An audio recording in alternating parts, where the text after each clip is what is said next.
Hello and welcome to this weekend's episode of The Winning Post, powered by Akash Global Advertising in association with the Serum Institute of India. There's been a lot of activity, a lot of excitement here at the RWITC, but before I tell you more about that, here's a quick look at the headlines. The Mumbai Racecourse hosted apprentice jockeys from Singapore for the first ever match-up.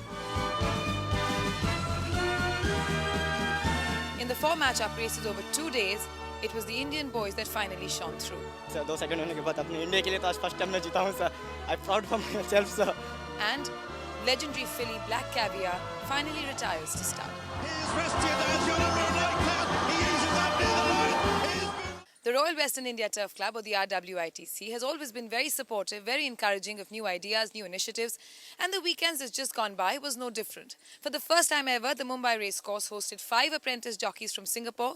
They came here and they took on 5 apprentice jockeys from India in match races over 2 days. Let's have a look. It was the tricolour versus the red and white Singapore flag last weekend at the Mahalakshmi Racecourse in Mumbai, as 5 apprentice jockeys from each country participated in a contest of skill, the first of its kind on Indian shores.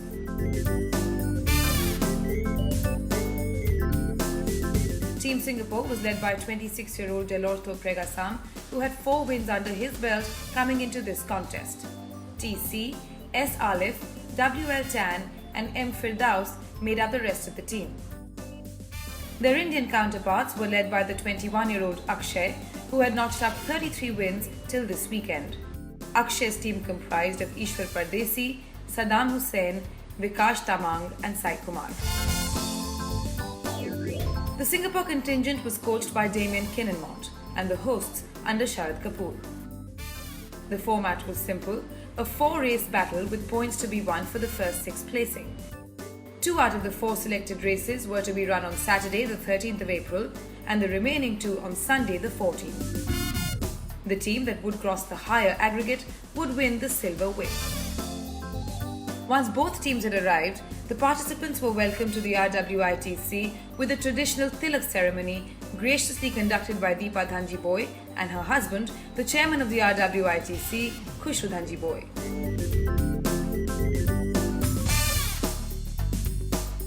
With the pleasantries out of the way, it was time for business.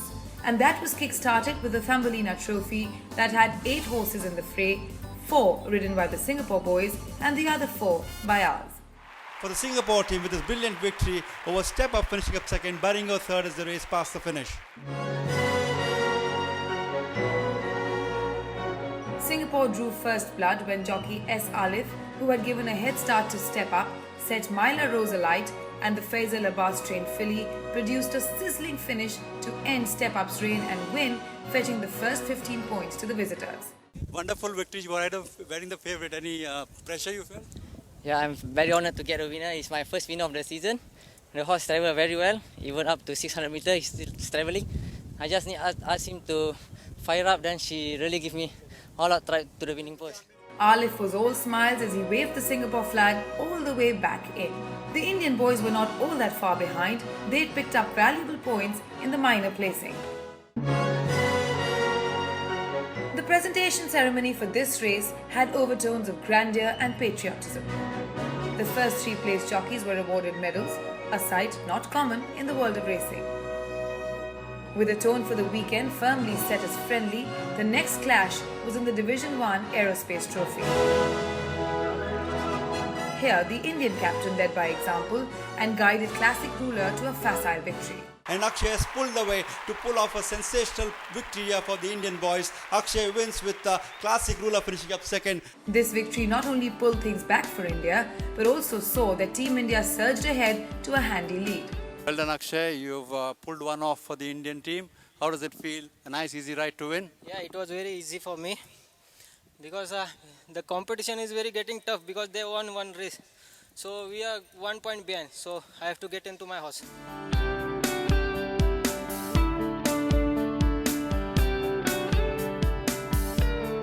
At the end of the first day, India led 46-36, a crucial 10-point lead. So the first day ended with the Indian jockeys far ahead of their Singapore counterparts, but what really stood out was a feeling of nationalism, of pride, of patriotism as the anthems were sung, both the Singapore anthem as well as the Indian national anthem.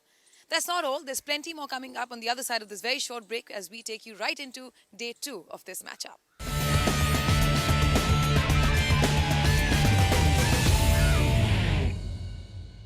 Thank you for staying with us here on The Winning Post. Now, the life of a jockey is a very hard one, and it takes a lot for a young boy to finally become an apprentice jockey and then a jockey. They have to go through several paces. Here in Mumbai, over the last weekend, the apprentice jockeys got their share of the limelight. Here's all the highlights from the second day of this matchup.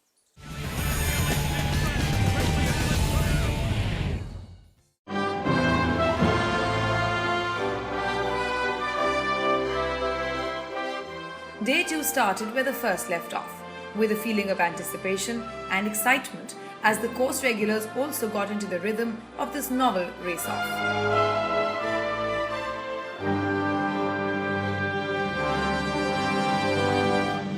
It's Holiday Dance and Saddam Hussein who have stretched away a length and a quarter in front of Laura's Pride, but it's Saddam Hussein who gets another 15 points for the Indian boys, stretching their lead.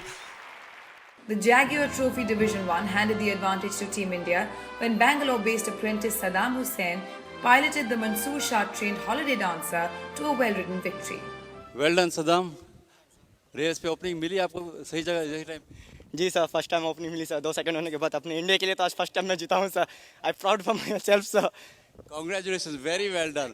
और आपको कभी लगा जो घोड़ा आपके सामने था Lawrence pride वो फाइट कर रहा था, आप भी फाइट कर रहे थे अंदर, तो कब लगा आपको जाएंगे आप आगे? सर मुझे 100 मीटर में कॉन्फिडेंस हो गया सर, मैं जीत सकता हूँ सर. मेरी घोड़े का मूव बहुत वेल था sir. High confidence for 100 metre sir.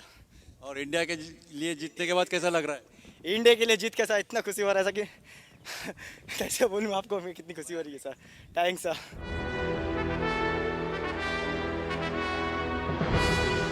With India marching to a near 40-point lead, Singapore was left with a daunting task of taking all the top 6 placing in the final race of the contest, the Indo-Singapore Apprentice Champions Trophy.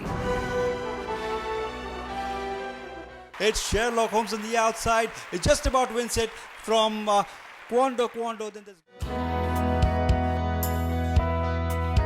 Jockey W.L. Tan won astride Sherlock Holmes in a close fight and some rough riding, whereas jockey T.C. rested the second spot and with it, precious points. well done, Tan.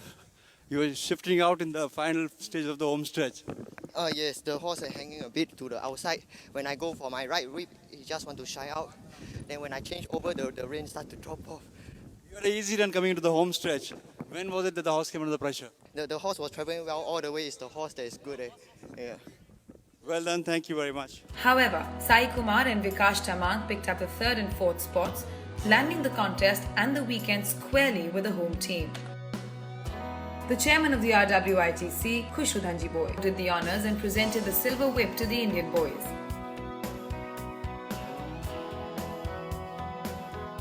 I think this sort of competition is good for the apprentices from both countries. They get to see, pit their skills against people from another country. And actually, for Singapore, we are actually a very small racing country.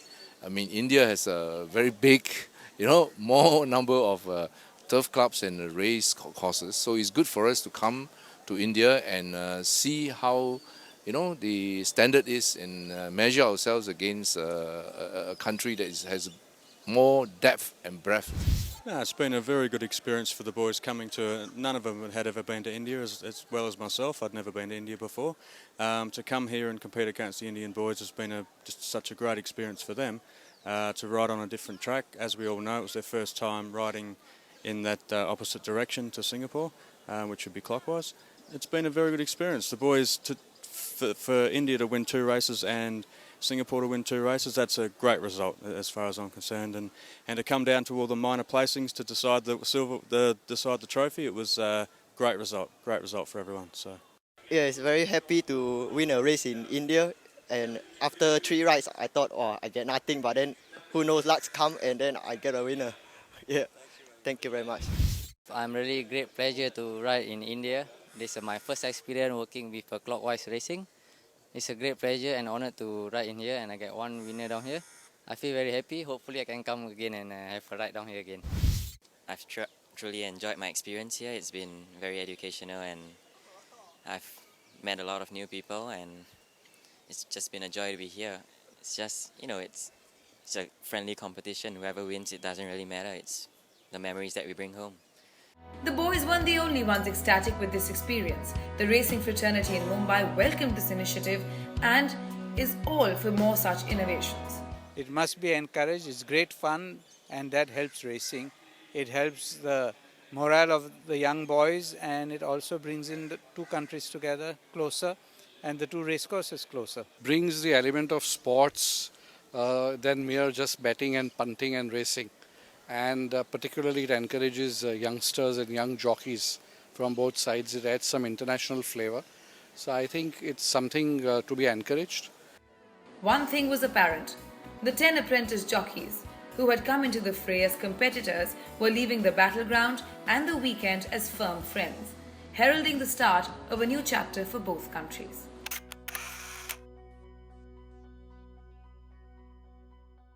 With that, we're going to slip into a short break here on the Winning Post, but stay with us because when we return, we'll track the career of Black Caviar, the legendary filly who's been retired to start.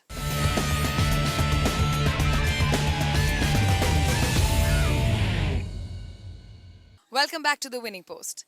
Now, the sport of horse racing the world over has been inspired by stories of great and exceptional horses like Nijinsky, Dancing Brave, Man o' War, Ruffian. The list is endless. The latest filly to join these exalted ranks is Black Caviar. She's Australian and after 25 straight wins has been retired to stud.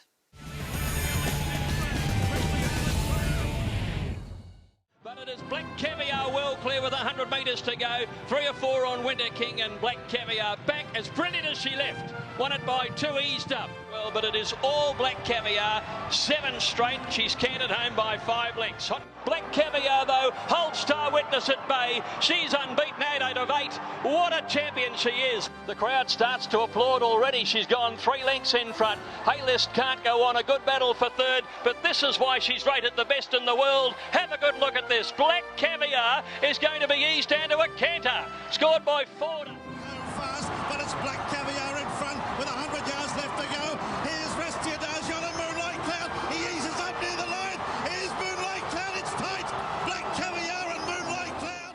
Considered to be the best sprinter in the world, an unbeaten record of 25 wins, a WTRR World Champion Sprinter title. The list of her achievements goes on. A horse like this comes but once in a lifetime. Yes, we're talking about the one and only Black Caviar.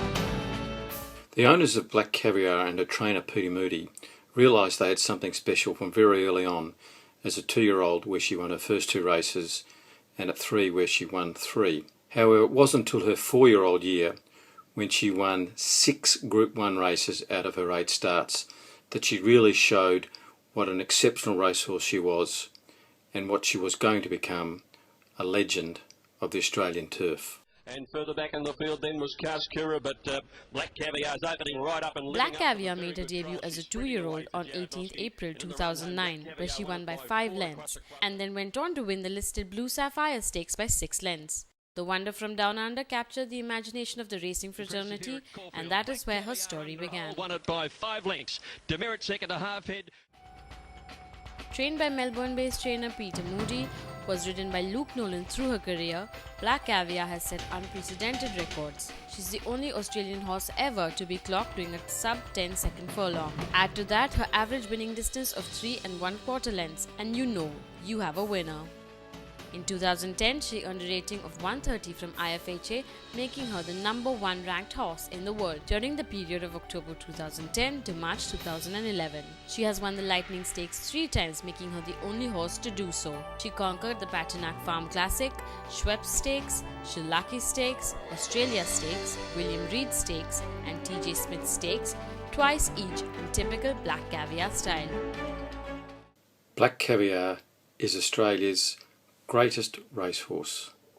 She represents equine perfection, having had 25 starts for 25 wins. Her 15 Group 1 wins places her second in the world to the mighty John Henry from the USA, 16 wins. Her 8 consecutive Group 1 wins places her second in the world to Zenyatta and Frankel with 9 Group 1 wins. Black Caviar is an undoubted Australian legend and a superstar of world racing.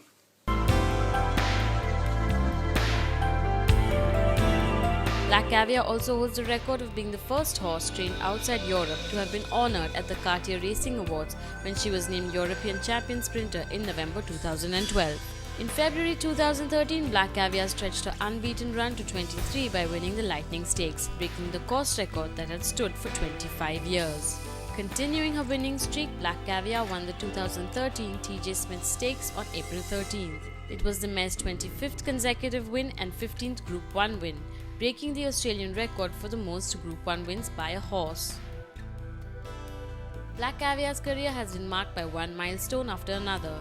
In fact, the only time she came close to a defeat was in last year's Diamond Jubilee Stakes at Royal Ascot, when she defeated French-trained filly Moonlight Cloud by just a head.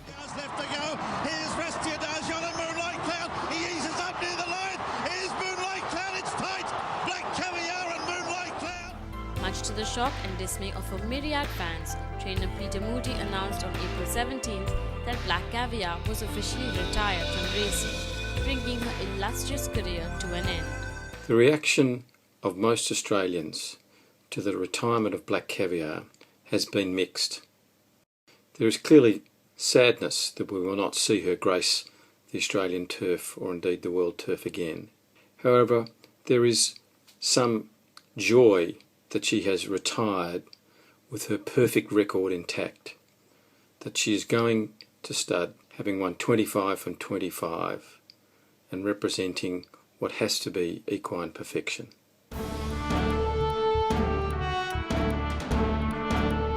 The story of this mighty mare is probably the greatest of our times, one that will go down in the annals of racing history. Her fans, however, have something to look forward to as she embarks on the next chapter of her career, that of a broodmare.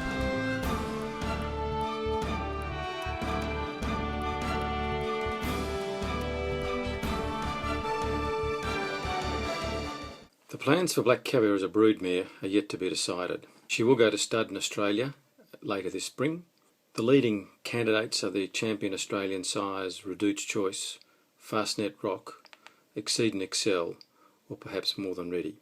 It's most unlikely that she will go to Europe to be mated with Frankel or perhaps Galileo. Of course, her mating creates great expectation. However, it's almost certain that the progeny will be raced by the owners who have decided to retain interests in the mare, and they are most looking forward to racing her progeny in the future. Hit the lead. She's giving Sydney some of the black magic, and look at her go, Black Caviar. She raced away. She's going to set a new Group 1 record in Australia. She's truly in a league of her own. Black Caviar racing away from Epaulet. Black Caviar doesn't let us down. Beat Epaulet. That's it for this weekend of the Winning Post. To remember, if you've missed anything, you can always log on to our YouTube channel. That's www.youtube.com/Winning Post Racing. Also follow Mohit at Mohit Lalwani on Twitter for his tips. Until we see you next time, may the horse be with you.